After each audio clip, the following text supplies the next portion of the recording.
নমস্কার বন্ধুরা, আর জি কুকিং চ্যানেলে আপনাদের সবাইকে স্বাগত। নিয়ে হাজির হলাম নিরামিষ পেঁপের দুর্দান্ত রেসিপি নিয়ে। তো চলুন শুরু করা যাক। এখানে আমি কিছুটা খেসারির ডাল ভিজিয়ে রেখেছিলাম, আর ডালগুলো আমার বাড়িতে যাতাই ভাঙানো, তাই অল্প দু একটা খোসা আছে।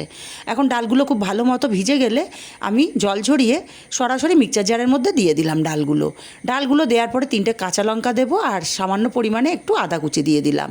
ডালগুলোকে দানা দানা করে পেস্ট করে আলাদা পাত্রে নামিয়ে নিয়ে হাফ চামচ হলুদ, সামান্য একটু কালো জিরে, হাফ চামচ চিনি আর স্বাদ মতো লবণ দিয়ে দেব।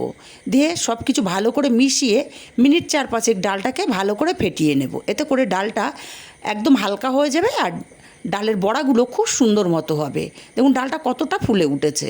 এবার কড়াই গরম করে দিয়ে দেব পরিমাণ মতো তেলটা গরম করে আমি এখানে ছোট ছোট করে বড়াগুলো ভেজে নেব।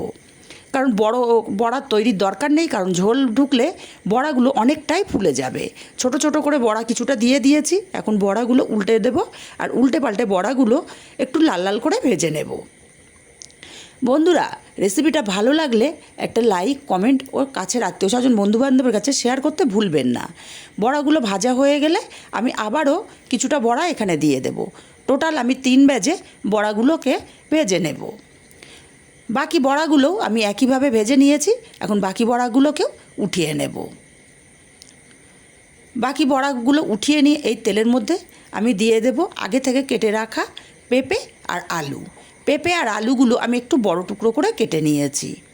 পেঁপে আলুগুলোকে দেওয়ার পরে এখানে সামান্য একটু লবণ দিয়ে পেঁপে আলুগুলো নাড়াচাড়া করে ঢাকা দিয়ে দিয়ে পেঁপে আলুগুলোকে ভেজে নেব। এতে করে পেঁপে আলু ভাজাও হবে, আবার অনেকটা সেদ্ধও হয়ে যাবে। পেঁপে আলুটা ভাজা হতে থাক, ততক্ষণে মশলা করে নেব। ডাল বাটা মিক্সচারের মধ্যে স্বাদ অনুযায়ী কাঁচা লঙ্কা, হাফ ইঞ্চি আদা আর একটা টমেটো দিয়ে দিলাম।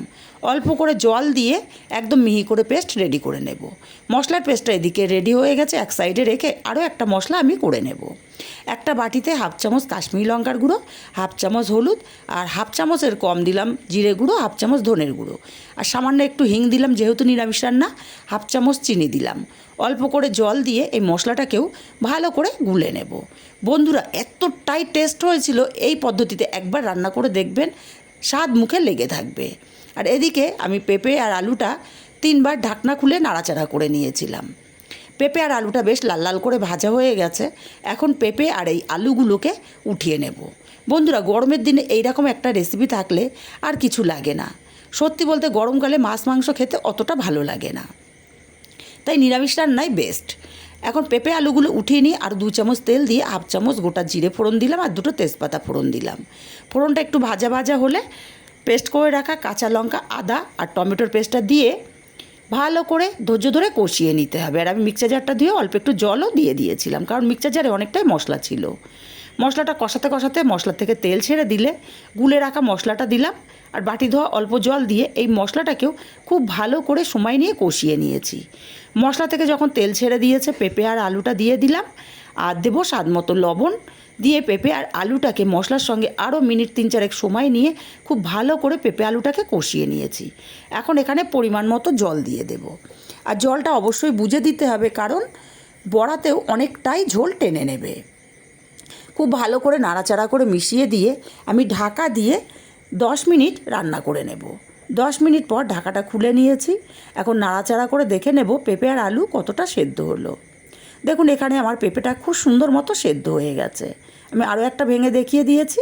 এখন এখানে ভেজে রাখা বড়াগুলো দিয়ে দিলাম, আর বড়াগুলো দিয়ে আমি বেশিক্ষণ ফোটাবো না, জাস্ট 2 মিনিট আমি ফুটিয়ে নেব। নাড়াচাড়া করে দিয়েছি, আর 2 মিনিট বড়াগুলো ফুটিয়ে নিয়েছি। বড়াগুলো ফুলে ডবল হয়ে গেছে, কারণ ডালটা খুব ভালো করে ফেটানো ছিল। এখন এই পর্যায়ে দিয়ে দেব সামান্য একটু গরম মশলার গুঁড়ো আর হাফ চামচ পরিমাণে ঘি আর গরম মশলাটাকে দিয়ে খুব ভালো করে নাড়াচাড়া করে মিশিয়ে দিয়ে আমি ঢাকা দিয়ে 5 মিনিট স্ট্যান্ডিং টাইমে রেখে দেবো। এতে করে ঘি গরম মশলার গন্ধটা খুব ভালো মতো ঢুকে যাবে। 5 মিনিট পরে নামিয়ে নিয়েছি। রেসিপিটা কেমন লাগলো অবশ্যই কিন্তু কমেন্ট করে জানাতে ভুলবেন না। ভালো লাগলে চ্যানেলটি সাবস্ক্রাইব করতে ভুলবেন না।